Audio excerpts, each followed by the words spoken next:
BCB আন্তর্জাতিক সংবাদ চ্যানেলে আপনাকে স্বাগত। শুরুতেই সংবাদ শিরোনাম, এরপরে বিস্তারিত। যুক্তরাষ্ট্রের সঙ্গে বৈঠক প্রসঙ্গে ইরান, হুমকির মুখে আলোচনা যায় না।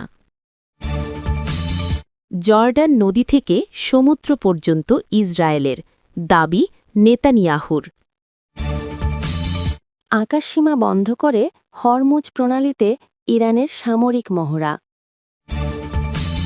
যুক্তরাষ্ট্রে হামলার শিকার কংগ্রেস সদস্য ইলহান। এতক্ষণ শুনছিলেন সংবাদ শিরোনাম, এখন বিস্তারিত। ফিলিস্তিনের গাজায় নিয়ন্ত্রণের জন্য যা কিছু দরকার সবটুকু করার হুঁশিয়ারি দিয়েছেন ইসরায়েলের প্রধানমন্ত্রী বেনিয়ামিন নেতানিয়াহু। দখলদার দেশটির নেতা বলেছেন, তাদের ভূমি জর্ডান নদী থেকে সমুদ্র পর্যন্ত বিস্তৃত।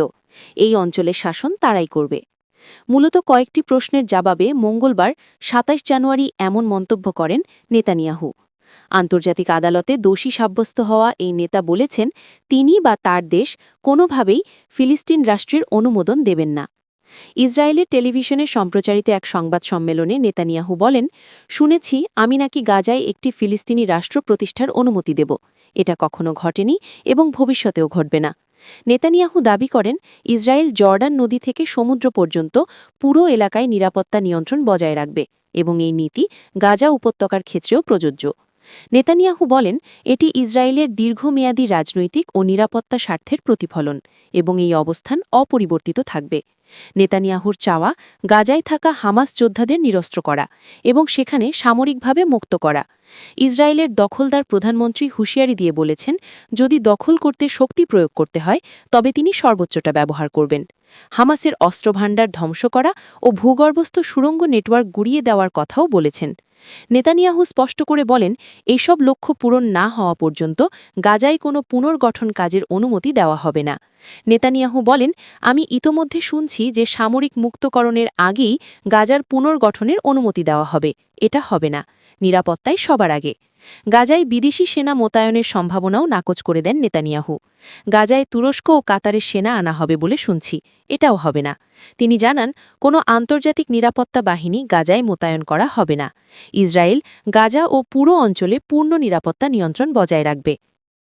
যুক্তরাষ্ট্রের সঙ্গে আলোচনার আহ্বান জানানোর দাবি প্রত্যাখ্যান করে ইরানের পররাষ্ট্রমন্ত্রী আব্বাস আরাকচি বলেছেন, সাম্প্রতিক দিনগুলিতে মার্কিন বিশেষ দূত স্টিভ উইটকফের সঙ্গে তিনি যোগাযোগ করেননি।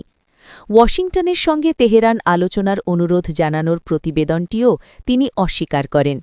বুধবার ২৮ জানুয়ারি ইরানের রাষ্ট্রীয় গণমাধ্যমকে তিনি এসব তথ্য জানান। ক্রমবর্ধমান আঞ্চলিক উত্তেজনার মধ্যে ওয়াশিংটনের সঙ্গে সরাসরি যোগাযোগের কথা অস্বীকার করলেও পরোক্ষ চ্যানেলগুলি সক্রিয় রয়েছে জানান তিনি। বলেন, বিভিন্ন মধ্যস্থতাকারীরা পরামর্শ ও তেহরানের সঙ্গে যোগাযোগ করছে। তবে তিনি স্পষ্ট করে বলেছেন, এই যোগাযোগগুলিকে মার্কিন যুক্তরাষ্ট্রের সঙ্গে আনুষ্ঠানিক আলোচনার দিকে অগ্রসর হওয়ার পদক্ষেপ হিসাবে ব্যাখ্যা করা উচিত নয়। আরাকচি বলেন, চাপের মুখে আলোচনা এগোতে পারে না। আলোচনা তখনই সম্ভব যখন হুমকি এবং অতিরিক্ত দাবি তুলে নেওয়া হবে। এ বিষয়ে আমাদের অবস্থান স্পষ্ট। হুমকির মুখে আলোচনা যায় না। মার্কিন প্রেসিডেন্ট ডোনাল্ড ট্রাম্পের ইরানের দিকে আরেকটি আর্মাদা অর্থাৎ যুদ্ধজাহাজের বিশাল নৌবহর পাঠানোর একদিন পর এই মন্তব্য করলেন আরাকচি। উল্লেখ্য, সম্প্রতি ইরানে বিক্ষোভের পর উপসাগরীয় অঞ্চলে অতিরিক্ত সামরিক বাহিনী মোতায়েন করেছে মার্কিন যুক্তরাষ্ট্র। এবারের বিক্ষোভকে ১৯৭৯ সালের ইসলামী বিপ্লবের পর দেশটিতে সবচেয়ে মারাত্মক দমনপীড়নের ঘটনা বলে ধারণা করা হচ্ছে।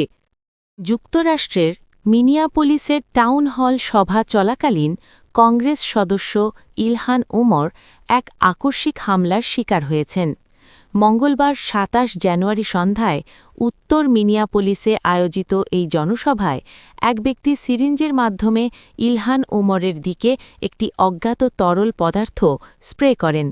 তবে এই ঘটনায় তিনি শারীরিকভাবে আঘাতপ্রাপ্ত হননি এবং অত্যন্ত সাহসিকতার সঙ্গে সভা চালিয়ে গেছেন।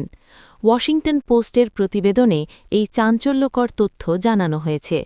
প্রত্যক্ষদর্শী ও পুলিশ সূত্রে জানা গেছে, ইলহান ওমর যখন অভিবাসন সংস্থা আইসিই বিলোপ এবং হোমল্যান্ড সিকিউরিটি সেক্রেটারি ক্রিস্টি নোয়েমের পদত্যাগের দাবিতে বক্তব্য রাখছিলেন, ঠিক তখনই সামনের সারিতে থাকা এক ব্যক্তি হঠাৎ দাঁড়িয়ে তার দিকে তেড়ে আসেন।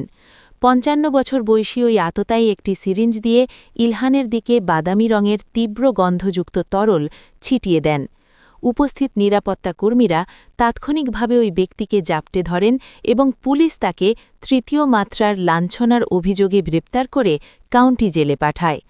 ঘটনার পর সভাস্থলে আতঙ্ক ছড়িয়ে পড়লেও ইলহান ওমর শান্ত থেকে পুনরায় পোডিয়ামে ফিরে আসেন। তিনি উপস্থিত সমর্থকদের উদ্দেশ্যে বলেন, এই ধরনের ভীরু আচরণের কাছে তিনি মাথা নত করবেন না এবং মিনেসোটার মানুষ যে কোনো ভয়ভীতি মোকাবিলায় শক্তিশালী। পরবর্তীতে সামাজিক যোগাযোগ মাধ্যম এক্সে তিনি জানান যে তিনি ভালো আছেন এবং একজন সার্ভাইভার হিসেবে এ ধরনের উস্কানি তাকে তার কাজ থেকে বিচ্যুত করতে পারবে না। মিনিয়াপোলিসের মেয়র জ্যাকব ফ্রে এই হামলার তীব্র নিন্দা জানিয়ে বলেছেন যে রাজনীতিতে মতপার্থক্য থাকতে পারে, কিন্তু সহিংসতা ও ভীতি প্রদর্শনের কোনো স্থান নেই।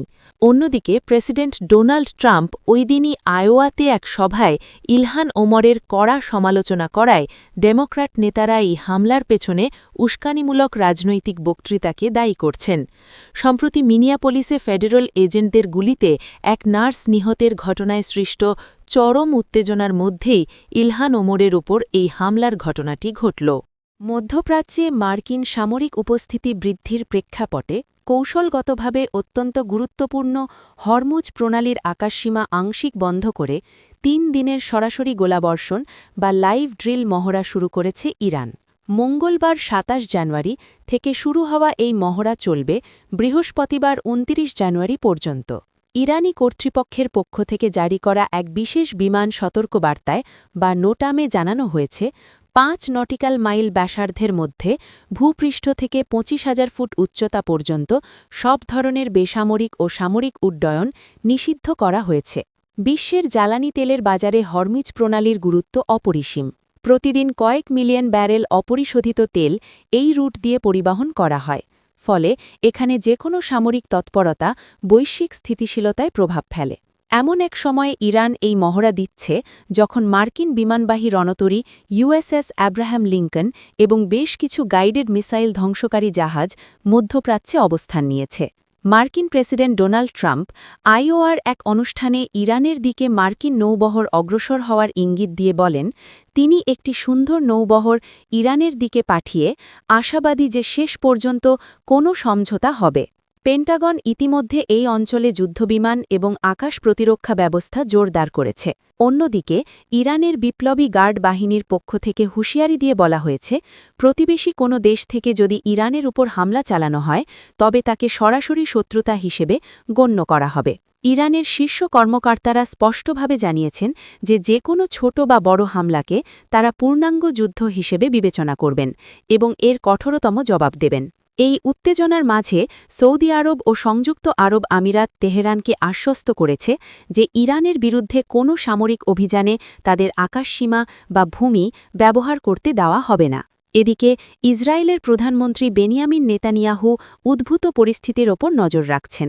তিনি হুঁশিয়ারি দিয়ে বলেছেন, ইরান যদি ইসরায়েলে কোনো হামলা চালায় তবে তারা এমন শক্তি দিয়ে তার জবাব দেবে যা ইরান আগে কখনো দেখেনি।